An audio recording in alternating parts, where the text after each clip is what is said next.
convidar vocês, para vocês abrirem o texto de 1 Pedro, capítulo 5. Aqui na igreja a gente tem o costume, eu sei que está frio, mas em reverência, a gente lê a passagem de pé.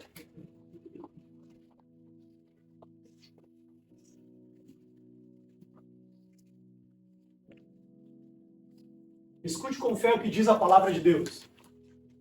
Portanto, apelo para os presbíteros que há entre vocês, e o faço na qualidade de presbítero, como eles, e testemunha dos sofrimentos de Cristo, como alguém que participará da glória a ser revelada.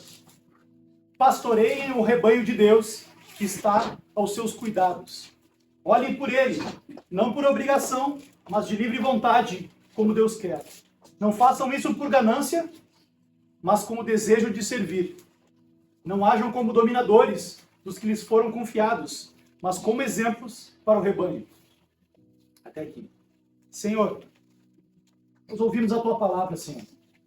Queremos compreender as grandezas, a beleza e a profundidade do Teu Evangelho, Senhor. Então nos ajuda nessa noite a Te contemplar, Senhor, através dessa passagem. Em nome de Jesus. Amém. Bom, gente, algumas semanas a gente vem trabalhando os conceitos do que é a igreja. Nós já trabalhamos várias coisas aqui ao longo dessas semanas, desde que a gente veio para cá, a gente começou essa série. Então a gente falou que a igreja é o corpo de Cristo, que nós somos membros desse corpo. Nós falamos que a igreja é a família de Deus, onde nós fomos adotados por esse Deus e fazemos parte dessa família. Nós falamos que a igreja é um prédio, sim, mas é um prédio espiritual, de pedras vivas, onde são apresentados sacrifícios espirituais agradáveis a Deus. É isso que nós somos. Pedras vivas, umas mais pontudas, umas mais redondinhas, vão se encaixando e juntas constituem esse edifício espiritual. Nós falamos de várias coisas. E depois que nós falamos desses conceitos mais genéricos a respeito da igreja de Jesus, esses são conceitos que compreendem todas as igrejas, todos os crentes em Jesus são isso, fazem parte da igreja de Jesus, são corpo de Cristo, família de Deus, templo espiritual. Todos os crentes do mundo, beleza? Dali para frente nós começamos a falar especificamente sobre alguns aspectos da nossa igreja. Então, cada igreja tem uma doutrina, tem uma confissão de fé, algumas têm, e isso vai dando algumas nuances, diferenças, notas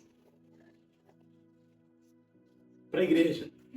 E nós, Igreja Casulo, nós temos caminhado com a Igreja Graça Soberana lá dos Estados Unidos. E nós, a gente lendo os documentos de fé dessa igreja, nós identificamos que nós temos muito em comum.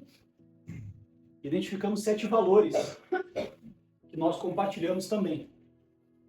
Então, nessa segunda parte da série, eu vou pregar os valores distintivos da Igreja Graça Soberana.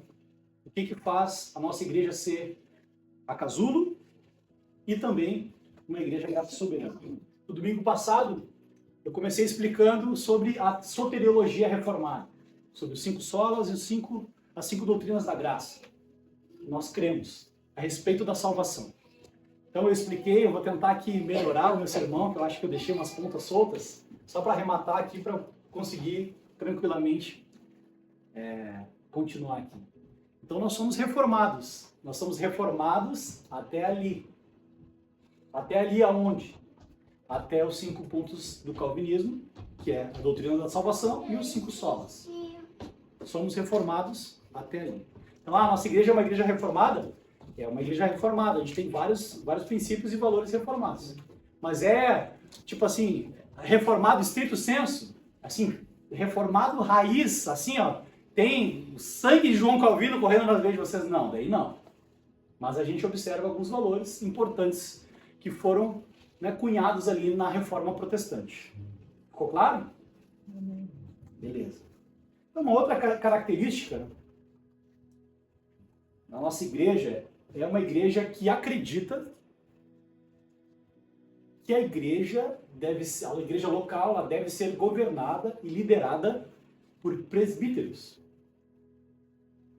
O Noah, quando era pequenininho, ele falava presbíconos.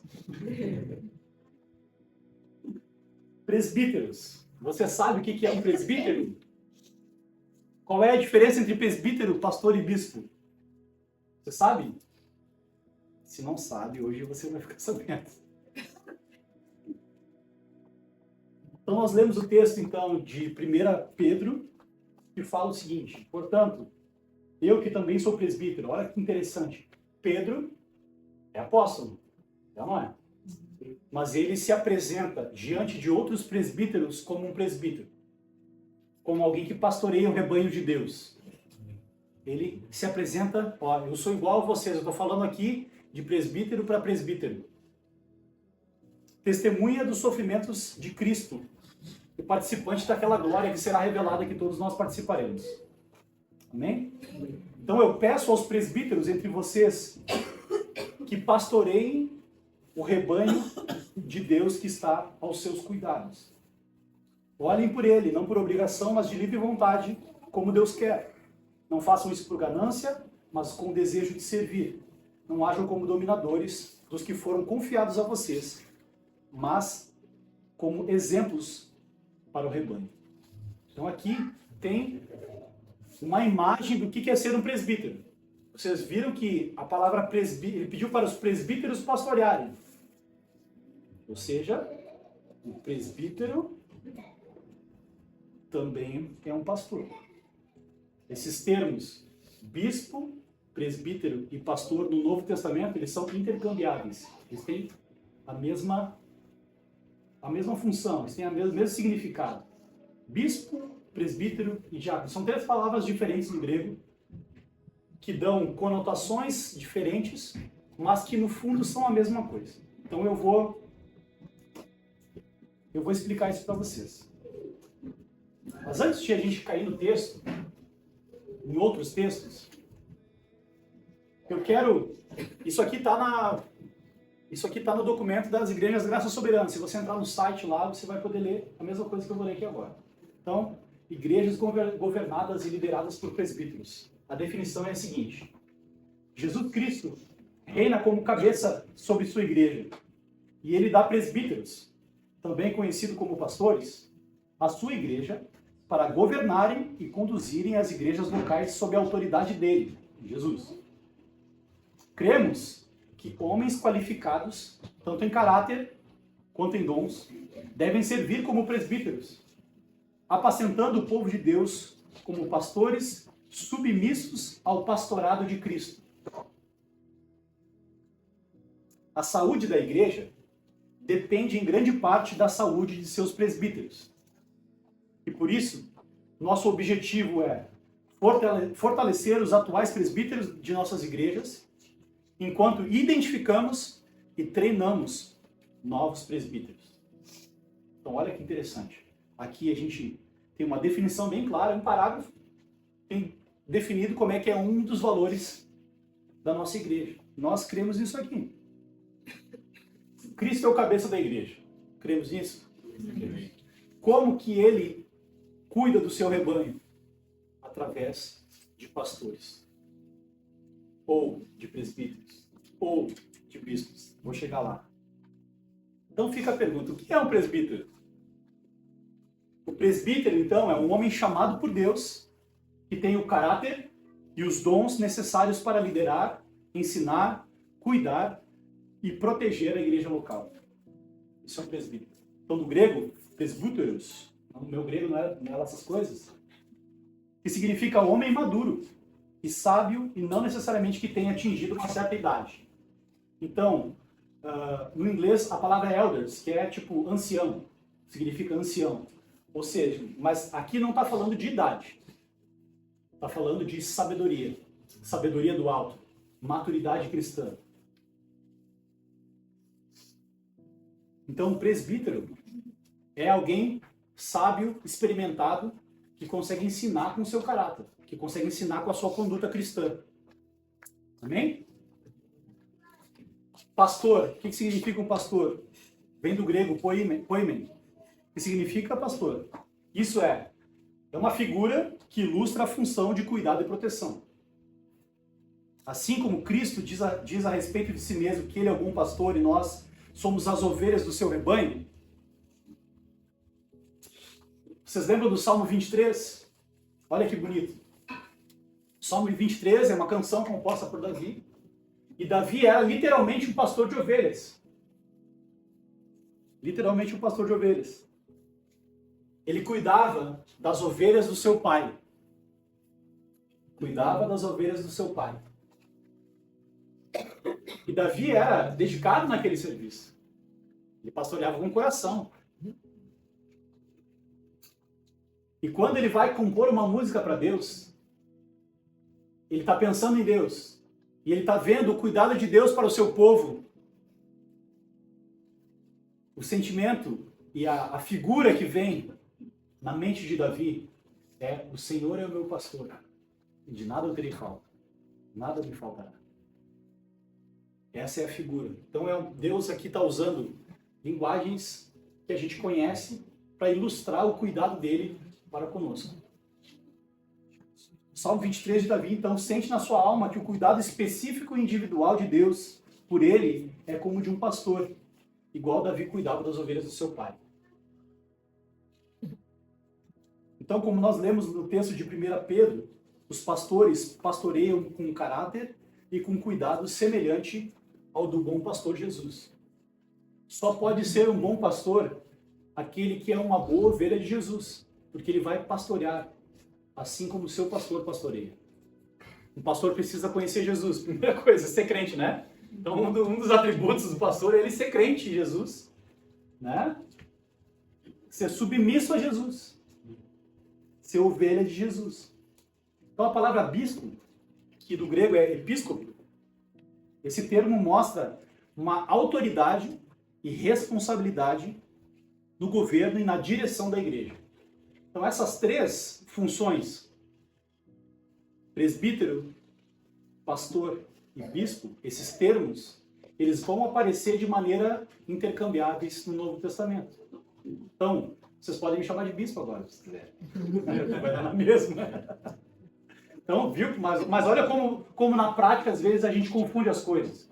Porque o bispo parece que ele está acima. Na verdade, não. Quando a gente olhou para Pedro aqui, Pedro, que era apóstolo, falou: eu, presbítero, assim como vocês. Aí o cara que é bispo, apóstolo, o cara quer subir uma escadinha de... Não, a gente não encontra amparo para isso na palavra. Então, o pastor, o bispo, o presbítero, é um homem chamado por Deus para cuidar, amar e liderar a igreja.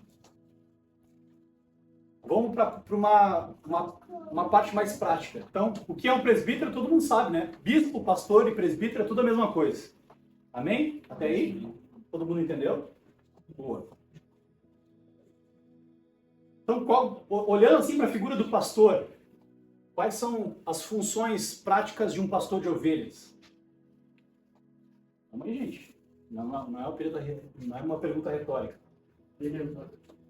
Alimentar. O que mais? Proteger.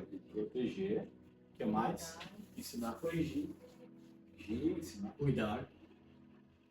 Tá bom? Isso aí? Isso. Tudo bem? Parabéns, nota 10. Todas as alternativas assim. Todas as alternativas, exatamente isso aí. Exatamente isso. Esse é o papel do pastor. Esse é o papel do pastor. Nutrir, alimentar, cuidar, proteger, guiar. Guia-me.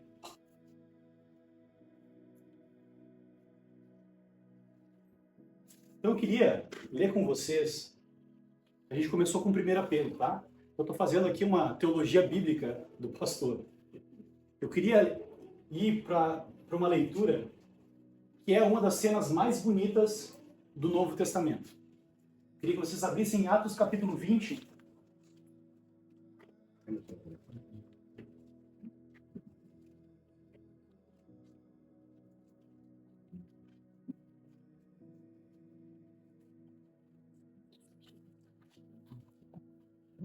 Só para dar um contexto rápido, enquanto vocês abrem.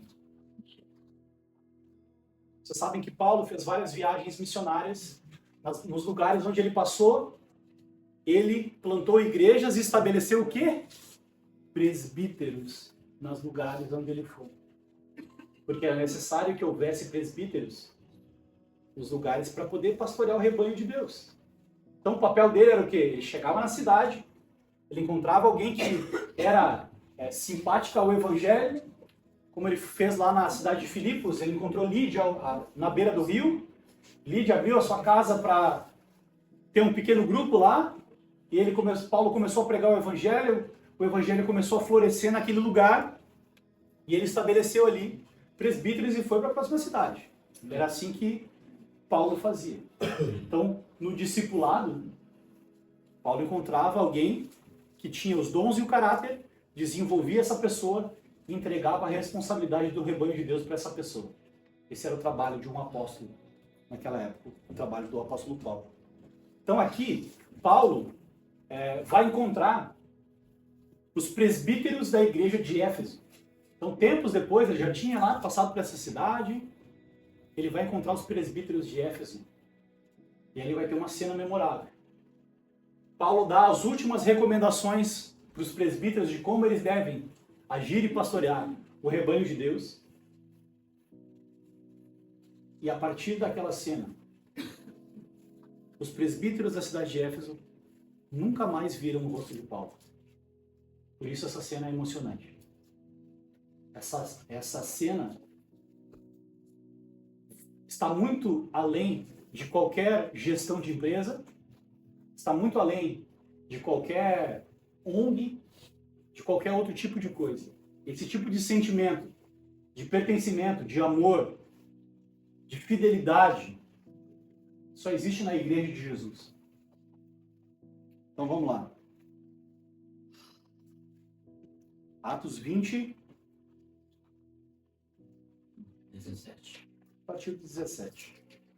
Então, Paulo combina eles se encontrarem em Mileto, uma cidade ali perto da Turquia. Paulo mandou chamar os presbíteros da igreja de Éfeso.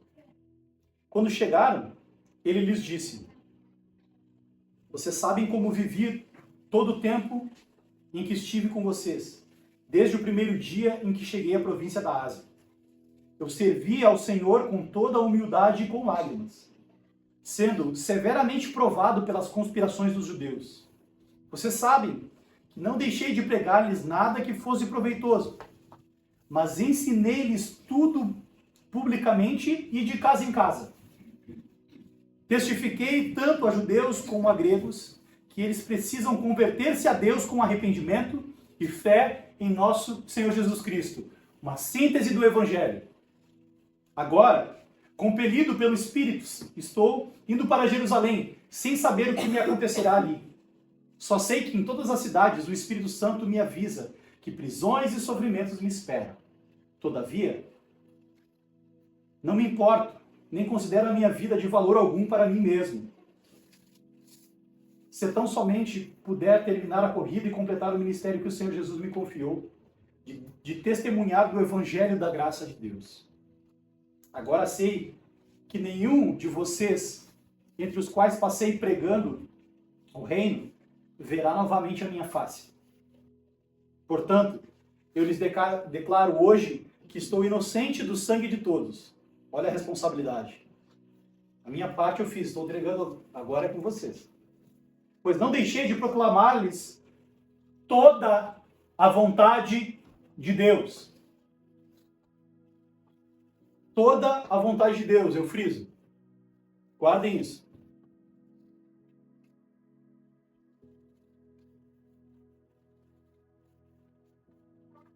Cuidem de vocês mesmos, e de todo o rebanho sobre o qual o Espírito Santo os colocou como bispos, para pastorearem a igreja de Deus, que ele comprou com o seu próprio sangue. Sei que depois da minha partida, lobos ferozes penetrarão no meio de vocês, e não pouparão o rebanho. Proteção. E dentre vocês mesmos se levantarão homens, que torcerão a verdade, a fim de atrair os discípulos. Por isso, vigiem. Lembrem-se de que durante 3 anos jamais cessei de advertir cada um de vocês disso, noite e dia, e com lágrimas. Agora, eu os entrego a Deus e a palavra de sua graça, que pode edificá-los e dar-lhes herança em todos os que são santificados. Não cobicei a prata, nem o ouro, nem as roupas de ninguém. Vocês mesmos sabem que essas minhas mãos supriram minhas necessidades e as de meus companheiros. Em tudo que fiz, mostrei-lhes que, mediante trabalho árduo, devemos ajudar os fracos, lembrando as palavras do próprio Senhor Jesus, que disse: a maior felicidade em dar do que receber. Amém. Tendo dito isso, ajoelhou-se com todos eles e orou. Todos choraram muito e, abraçando-o, o beijavam. O que mais os entristeceu foi a declaração de que nunca mais veriam a sua face. Então, o acompanharam até o navio. Vocês conseguem? Eu quero trazer vocês para dentro dessa cena. Vou tentar descrever como é que é o lugar e a situação em que eles estavam. Aqui parece que eles estavam sozinhos, mas não. Eles estavam no Porto de Mileto. O Porto de Mileto fica de frente para o Mar Egeu. O Mar Egeu é ali na região da Turquia, da onde vem a cor turquesa, por causa dos minerais e daquelas águas azuis. Um lugar lindo. No porto, Paulo tinha encontrado. Pensa assim, se tivesse um drone agora sobrevoando esse lugar, ele estava no porto, com aqueles irmãos. Alguns recolhendo os impostos, outros comprando e vendendo, e eles ali naquele pier. Irmãos em Cristo. Uma despedida. Em poucos lugares no Novo Testamento, os irmãos oram de joelhos. E esse é um momento ímpar no Novo Testamento. Paulo se ajoelha, e com ele se ajoelham os presbíteros da cidade de Éfeso. Depois de receberem o último testamento, as últimas orientações, para nunca mais verem o maior teólogo do Novo Testamento, o maior plantador de igreja que já existiu. Eles se abraçam, e o texto no original diz que eles choram copiosamente. Imagina essa cena no porto com todo mundo olhando. A última despedida, né? A despedida de Paulo. Antes de ser preso, ser mandado para Roma e de lá nunca mais voltar.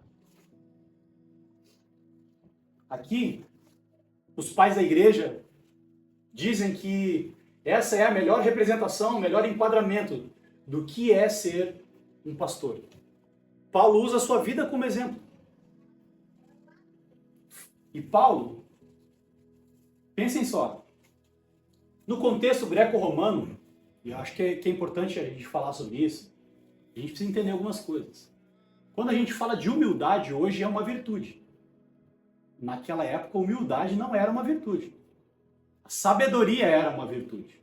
A humildade era algo ruim. Humildade era...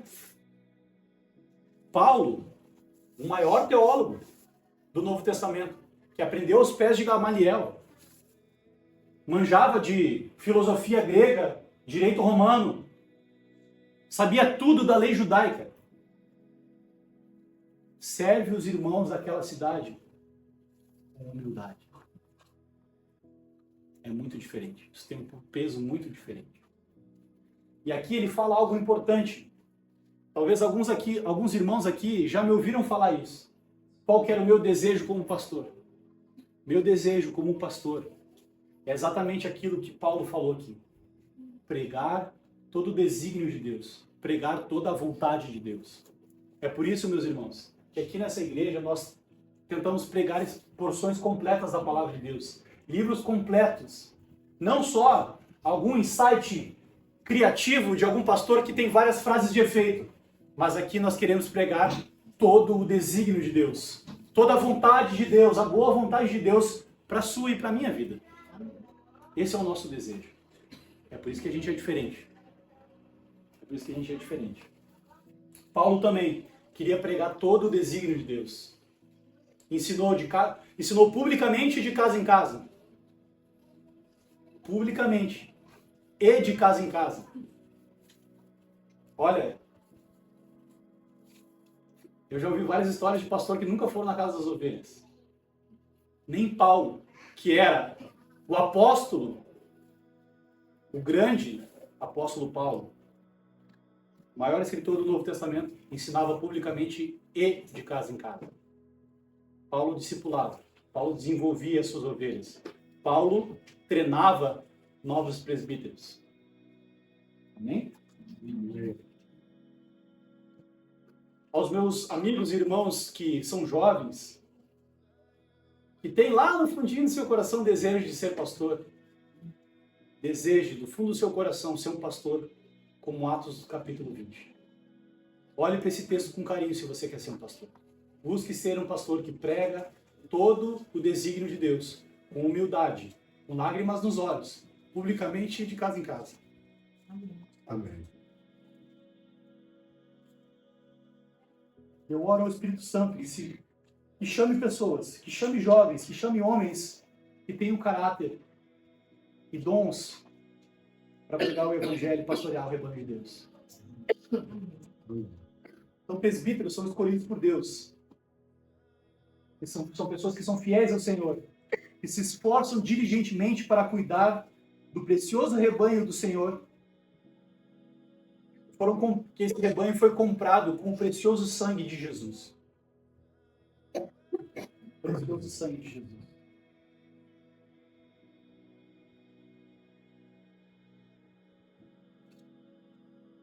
Eu queria destacar aqui algumas coisas. Eu já destaquei, mas eu quero destacar mais algumas.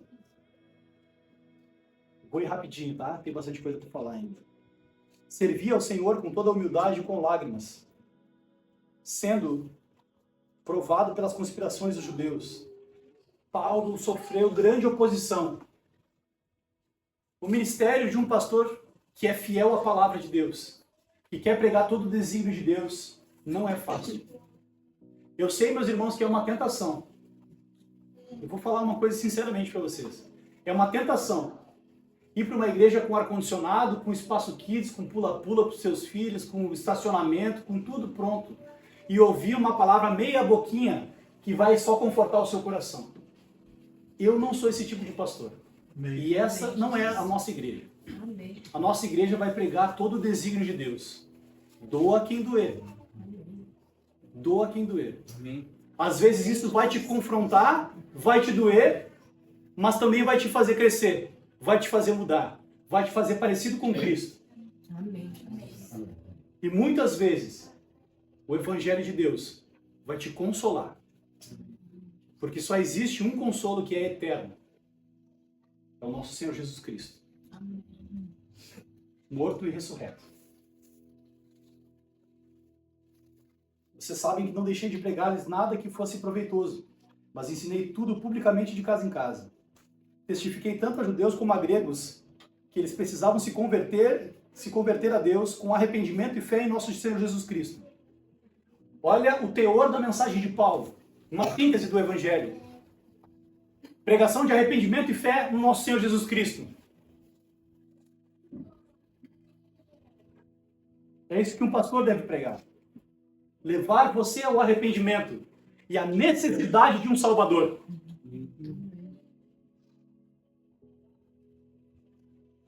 Irmãos, vocês saíram da casa de vocês hoje, nesse frio, para serem alimentados com a palavra de Deus. Para serem consolados pelo Espírito Santo Consolador.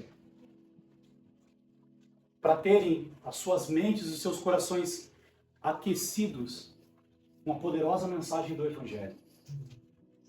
Mas essa mensagem do Evangelho, ela não é só um consolo assim, ela é um desafio para que nós sigamos o nosso Senhor Jesus Cristo. Era o que Paulo estava fazendo aqui. Paulo estava se despedindo, porque ele estava seguindo os passos de Jesus para Jerusalém, para também ser morto como o seu Senhor foi morto.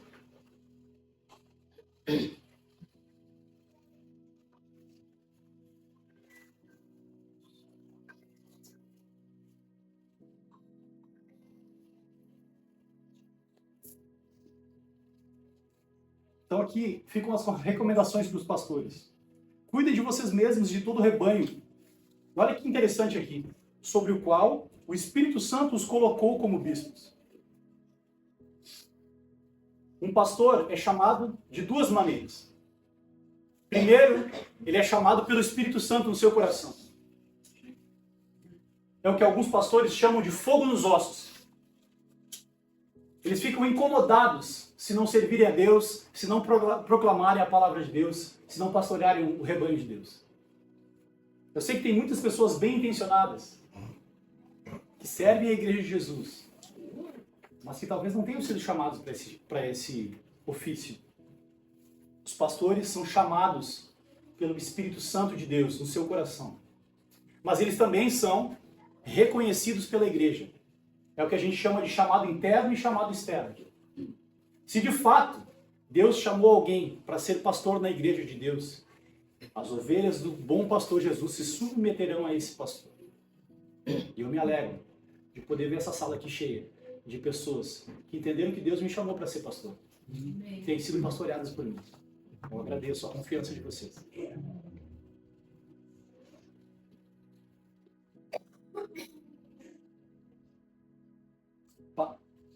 Colocou-os como bispos para pastorear a igreja de Jesus, que ele comprou com seu próprio sangue.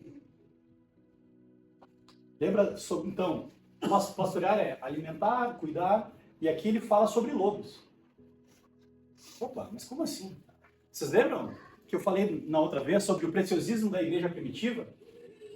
Porque a igreja de hoje em dia não é como a igreja primitiva. Bom, na igreja primitiva tinha lobo, tinha fofoca, tinha adultério, tinha pecado sexual, tinha um monte de coisa ruim lá.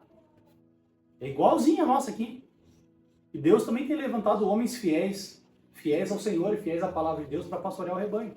Então vamos para frente. Vamos para cima, como se diz. Então nós falamos a respeito de quais são os deveres de um presbítero. E assim, eu não vou poder aprofundar muito hoje isso, e eu quero voltar nesse texto uma outra hora. Aqui eu vou identificar o caráter e os dons de um presbítero, tá? Lá em 1 Timóteo, capítulo 3, aqui diz, vou falar a respeito então do caráter do presbítero. Eu vou só ler esse texto e vocês já vão ver quais são os atributos.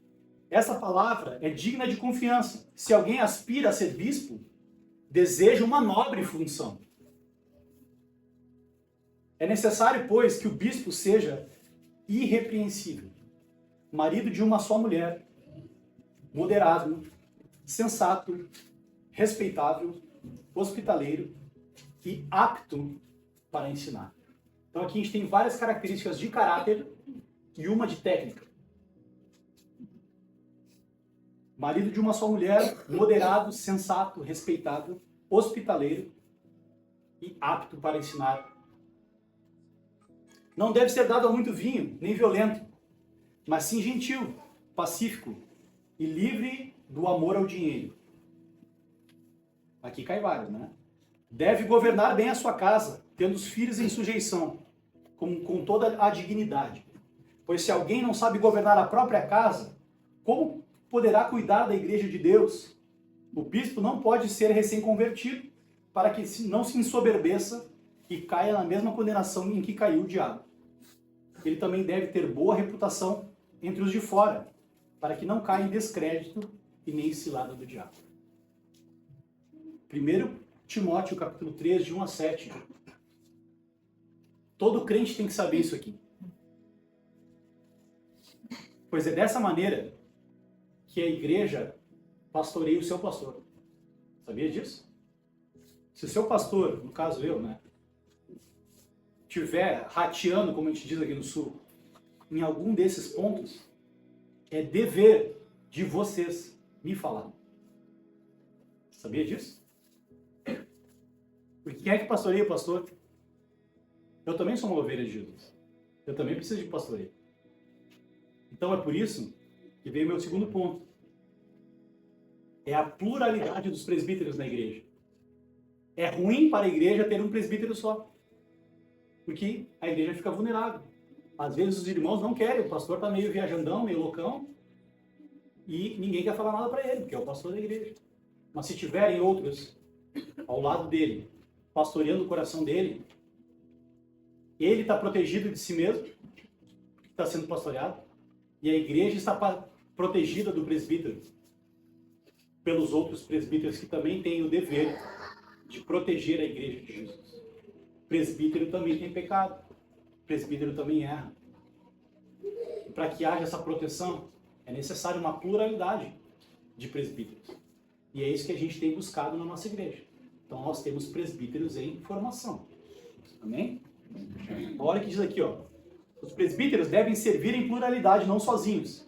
Embora quantos devem ser, não é especificado no Novo Testamento. Todas as menções a presbíteros do Novo Testamento são no plural. A pluralidade é um dos meios, prestem atenção nesse parágrafo, tá? A pluralidade é um dos meios de reconhecer que Deus dá uma diversidade de dons para a igreja. Nenhum homem tem em si mesmo todos os dons necessários para liderar uma igreja local. Olha que humildade. Eu, Jader Bittencourt, não tenho todos os dons e habilidades necessárias para pastorear essa igreja. Isso é um ato de humildade.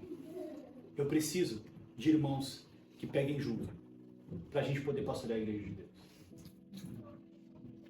Embora os presbíteros devam ser aptos a ensinar, alguns terão alguns dons, mais dons do que outros. Alguns terão dons mais administrativos, e outros de caráter, e outros mais estratégicos, ou mais de cuidado e serviço. Então os dons são diversos.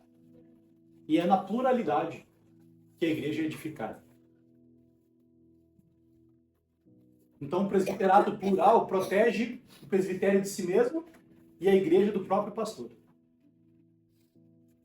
O presbítero é responsável por pastorear o coração do pastor e proteger o rebanho do pastor que está com o coração desalinhado ou ferido. Isso pode acontecer. Então só um adendo aqui sobre pluralidade de presbíteros. Então existem 3 formas de governo, geralmente nas igrejas. Vou explicar isso agora. E vou explicar como é que funciona a nossa igreja. Como é que a gente está caminhando. Existem as igrejas episcopais, ou seja, um manda e os outros obedecem. Que vem de episcopo, que é esse bispo que tem autoridade e que decide tudo. A maioria das igrejas pentecostais funcionam dessa maneira. Tá? Alguém manda e os outros obedecem. O pastor decide tudo, às vezes fica até com o dinheiro da igreja na conta dele, e é isso aí. E todo mundo confia nele e se submete a ele. Existe uma outra maneira de governo de igreja, que é o governo batista, que é por assembleia. Ou seja, a igreja manda no pastor. A igreja decide quando demite, quando contrata, o que faz, o que não faz. E essa é uma maneira de governar a igreja. E há um amparo bíblico para isso também. Tá? Não vou conseguir desenrolar tudo isso hoje. A gente pode falar isso mais para frente. É só para explicar assim rapidamente. E existe essa outra modalidade, que é uma igreja governada e liderada por presbíteros. Então a comunidade reconhece homens com caráter e dom para liderar a igreja de Jesus. E de preferência que sejam vários. A igreja está protegida e está sendo biblicamente alinhada, como nós acabamos de ler aqui. É por isso que nós optamos por esse modelo. Por isso que eu sou o presbítero da igreja e estão outros presbíteros em formação para a gente ter um presbitério logo e a gente ficar alinhado. Bem, como a gente é uma plantação de igreja, a gente está no começo. Paulo também, chegava na cidade e era só ele de presbítero, de apóstolo, de tudo. Ele começava a pregar e formar outros presbíteros. É assim que tinha uma liderança estabelecida e responsável por aquele rebanho, ele partia para a próxima cidade. Tudo muito bom, tudo muito bem, estamos chegando ao final, quase ao final. A gente falou sobre o que é um presbítero, a gente falou sobre quais são as funções de um presbítero, o que ele deve fazer. A gente falou sobre o caráter do presbítero de maneira um pouco superficial hoje, mas nós vamos rever. Nós falamos sobre a pluralidade dos presbíteros, que isso aparece na Bíblia também, a gente leu aqui em alguns textos. É ótimo, né, saber. Agora eu estou sabendo tudo sobre presbítero. Eu sei que bispo, presbítero e diácono não, bispo, presbítero e pastor é a mesma coisa. Eu sei que ele não, né, tem que ser marido de uma só mulher, não pode ser bêbado. Eu sei de tudo agora, estou sabendo. Mas falta uma parte. A parte que falta é quais são os deveres e responsabilidades de um membro em relação ao seu pastor. Porque é uma reciprocidade. Existe uma contrapartida. O que eu devo fazer então com o meu pastor? Honrar. Vamos lá. Primeira coisa que é importante a gente dizer aqui. Se o seu pastor parece... É óbvio que o seu pastor não é perfeito, mas ele parece muito com essas descrições que nós lemos aqui. Ele é digno do seu amor e da sua honra. Ele é digno do seu amor e da sua honra. Vocês lembram como os presbíteros de Éfeso tinham Paulo em autoestima? Estavam ali em prantos. Eles estavam perdendo o seu amigo, o seu parceiro de ministério, o seu amigo, aquele que tinha chorado no velório da mãe de muitos, que estava lá nos momentos difíceis, que estava lá ensinando, exortando, puxando a orelha, né, Fred? Puxando a orelha às vezes. Ele estava lá, presente. Então, olha o que a Bíblia diz a respeito. Isso não é advogar em causa própria, tá? Falei bem agora até sobre os presbíteros, né? Atribuições e tal, e a patrística, e como é que Agostinho pregou nesse texto. Muito bonito, muito lindo. Beleza, agora vamos para a parte aqui, ó. Então, o meu apelo é: ame o seu pastor. Não porque sou eu. Porque esse é o dever de todo crente. Se você escolher... Vamos aqui, ó. Eu vou fazer uma brincadeira com você. Vai que vocês escolhem sair daqui e vão para uma igreja ruim. Né? Cometem o erro de congregar numa igreja ruim. Seu dever continua a ser amar o seu pastor. Então, que pelo menos você escolha um pastor legal, uma igreja legal. Que fica mais fácil de você cumprir a palavra de Deus. A igreja nova é um pastor antigo. Não dá. Não dá. Então, ame o seu pastor. Ele é um pecador salvo pela mesma graça e pelo mesmo Senhor que você. Amém. Glória a Deus. E ele aceitou o chamado de Deus para cuidar da sua vida, te servir, orar por você, estar ao seu lado nos momentos difíceis, celebrar as suas conquistas, te ensinar, te batizar, ensinar os seus filhos e batizar os seus filhos, aconselhar o seu casamento quando está com problema, te alimentar espiritualmente domingo após domingo. Eu admiro vários pastores da internet. Vários. Eu amo ver pregação na internet. Tem vários pastores, assim, ó, maravilhosos. Mas a gente precisa aprender a valorizar o pastor de igreja local. Amém. Comer uma coisinha diferente no shopping, uma vez que outra, tudo bem. Mas o que alimenta e que mantém de pé é o arroz e feijão e os 2 olhudos que a gente come em casa. Então, valorize o pastor que se esforça para pregar a palavra de Deus todo domingo na sua igreja. Amém. Eu queria falar agora, vocês riram um pouquinho, agora eu vou pegar um pouquinho mais pesado. Então é bíblico que as ovelhas amem e honrem seus pastores. Nós vemos isso com clareza na Bíblia, eu já vou citar alguns versículos. Quem ama a Deus, ama a igreja de Jesus. E pastores também fazem parte da igreja de Jesus. Eles não têm apenas só responsabilidades e cobranças, eles também têm necessidades. A igreja brasileira sofre de uma bipolaridade espiritual em relação aos pastores. Ou o C.S. Lewis falava que o C.S. Lewis sempre fala que o diabo sempre manda 2 pecados, são 2 extremos. Ou é o cúmulo da idolatria, só falta lamber o pé do pastor, do apóstolo, entrega tudo, vende casa, e aí eu conheci várias pessoas que venderam tudo que tinha em casa para dar oferta, para dar dízimo, para dar não sei o que lá, para apóstolo. Eu conheci, ninguém me falou. Isso é idolatria, isso é pecado, tá errado. Não é isso que a Bíblia ensina a fazer. E nem é isso que eu espero que vocês façam comigo, tá? Só para deixar claro. Agora já mudou pra... Pô, já tava pronto para botar o duto em branco aqui. Ah, agora perdi.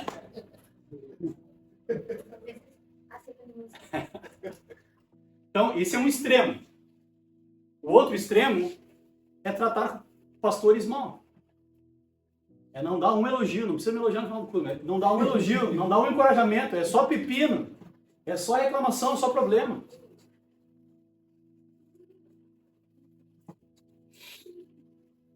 E muitas vezes as pessoas se machucam desse lado, onde é exigido honra, exigido, né, primícias e etc. E aí quando vem congregar na igrejinha do pastor que está lá pregando todo o desígnio de Deus fielmente, já está ressabiada, já chegou estragada a ovelhinha, já chegou machucada. Mas a palavra de Deus é renovo, a palavra de Deus é cura. E ela pode curar o seu coração de todos os abusos, de todas as coisas estranhas que ensinaram para você. Você fica com a palavra de Deus. Amém. Não fica com o que eu estou dizendo, fica com a palavra de Deus. Honrar é uma coisa que, se você exige, você já não é digno dela. Se alguém exige que você honre, essa pessoa não é digna da sua honra. Mas se, através do exemplo, do serviço, do sacrifício, essa pessoa pode se tornar digna da sua honra. A honra tem que ser voluntária, uma expressão de gratidão, fruto de uma consciência que você está sendo abençoado por Deus, através de alguém que expressa esse afeto. Irmãos, existe ainda um pecado que é assim, ó, não, honrar só a Deus, irmão. Mas não é isso que a Bíblia diz, sabia? A pessoa passou um verniz no pecado. Honrar só a Deus. Não é isso que a Bíblia fala. Vamos ler? Vamos lá.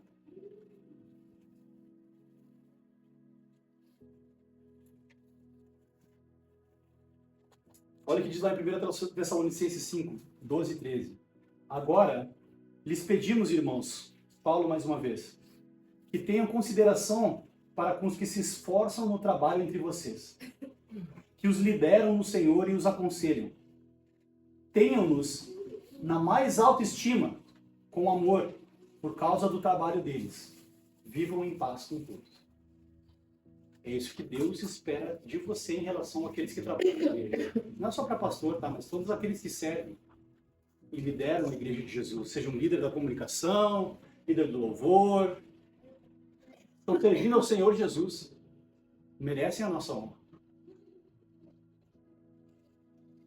Hebreus 13 diz assim: obedeçam os seus líderes e se submetam à autoridade deles. Eles cuidam de vocês como quem deve prestar contas. Obedeçam eles para que o trabalho deles seja uma alegria e não um peso, pois isso não seria nem proveitoso para vocês. Então, não dificulta o meu trabalho. É o que a Bíblia está dizendo. Me ajuda a te ajudar, como diz o outro. É isso que o cristão deve fazer. Cooperar com o trabalho do pastor.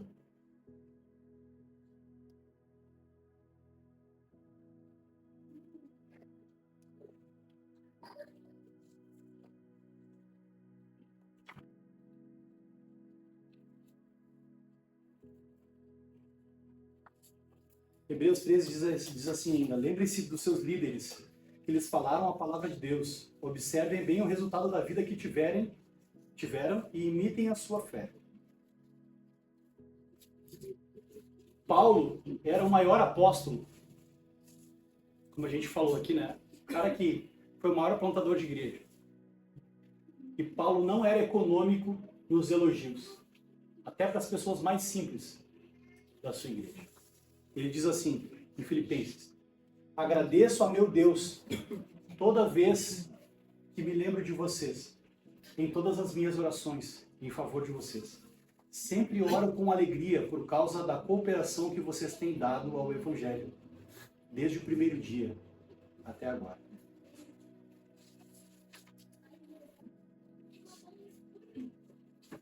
Eu sei que essa parte não foi nem um pouco agradável, eu tentei deixar um pouquinho menos pior. Mas isso é o que Deus espera de nós, meus irmãos. Esse é todo o desígnio de Deus. Eu não posso encerrar essa mensagem. Ela não vai ser uma pregação se eu não pregar o Evangelho. A gente falou sobre quem é um presbítero, missões, etc. Mas tudo isso que nós fazemos, tudo isso que um homem que é um presbítero se sente chamado para fazer por Deus, e nós também, em resposta a esse chamado de Deus, aquela pessoa também servimos, auxiliamos, obedecemos. Tudo isso é por causa de Cristo. Irmãos, eu era um drogado, ferrado da Cidade Baixa. Estava perdido. Essa hora eu ia estar de ressaca, há uns 13 anos atrás. E por causa do sacrifício de Jesus eu estou aqui. Glória a Deus. E eu sou pastor de uma igreja, por incrível que pareça. Nem eu acredito às vezes. Aleluia, Jesus. E Deus me chamou para plantar essa igreja aqui. Para pastorear o coração de vocês. Amém. E a minha oração é a mesma dessa. Com alegria eu dobro os meus joelhos lá nas minhas manhãs. Com alegria eu oro pela vida de vocês de manhã. Eu lembro de cada um, dos conflitos. Inclusive eu fui cobrado pelo Fred para orar mais. E ele estava certo. Obrigado por pastorear meu coração. Eu estou orando mais já, hein?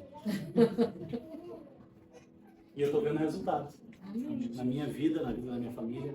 Amém. Eu tenho certeza que eu vou ver também na vida da igreja. Senhor, nós ouvimos, Senhor, a Tua palavra hoje. A Tua palavra fala que Tu é o bom pastor, Senhor. E nós, como igreja, nós queremos olhar para Ti, Senhor, e saber que Tu é o nosso pastor, que Tu nos cuida, Senhor. Mas também que o Senhor foi bom conosco e escolheu homens de caráter e homens talentosos para cuidar e liderar, Senhor, esse rebanho. Nós Te pedimos, Pai, abençoa a nossa vida através de homens que pastoreiem como o bom pastor Jesus. Tu que deu, Senhor, a Tua vida por esse rebanho. Essas ovelhas são Tuas. O Senhor derramou o Seu sangue e comprou cada uma delas. Agora Te pedimos, Senhor, derrama da Tua graça para que os presbíteros possam pastorear o rebanho de Deus. Para a glória do Teu nome. No nome de Jesus. Amém. Amém. Amém.